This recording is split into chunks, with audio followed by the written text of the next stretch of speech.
നേരത്തെയുള്ള വീഡിയോയിൽ നമ്മൾ അശ്വതി കെട്ടുകാഴ്ചകളുടെ ദൃശ്യങ്ങൾ കണ്ടായിരുന്നു.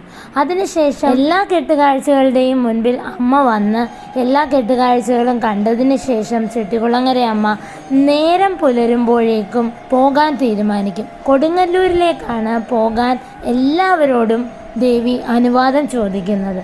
ആദ്യത്തെ 4 കരകളിലെ ആളുകൾ അമ്മയുടെ വിടവാങ്ങൽ ഘോഷയാത്രയിൽ പോളവിളക്ക് ഇലയുള്ള വാഴത്തണ്ട് കൊണ്ട് അലങ്കരിച്ചതും നിരവധി പരമ്പരാഗത വിളക്കുകൾ കത്തിച്ചതുമായ ചക്രങ്ങളിൽ വരച്ച വലിയ ഘടന ഉണ്ടാക്കുന്നതിനെയാണ് പോളവിളക്ക് എന്ന് പറയുന്നത്.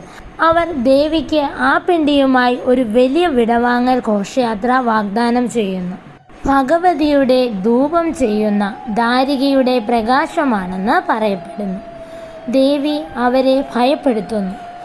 ഘോഷയാത്രയ്ക്ക് ശേഷം ദേവി വീണ്ടും ഉപപ്രതിഷ്ഠകളെ സന്ദർശിച്ച് കൊടുങ്ങല്ലൂരിൽ അമ്മയെ കാണാൻ അനുവദിക്കണമെന്ന് ജനങ്ങളോടും മറ്റ് ദൈവങ്ങളോടും ആവശ്യപ്പെടുന്നു. അങ്ങനെ ഭരണി നാളിൽ നേരം പുലരുമ്പോഴേക്കും അമ്മ മിന്നലോടെ പടിഞ്ഞാറോട്ട് നീങ്ങി.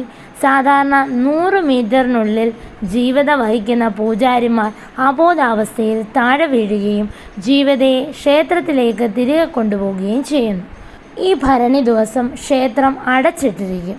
പിറ്റേന്ന് മാത്രമേ തുറക്കൂ.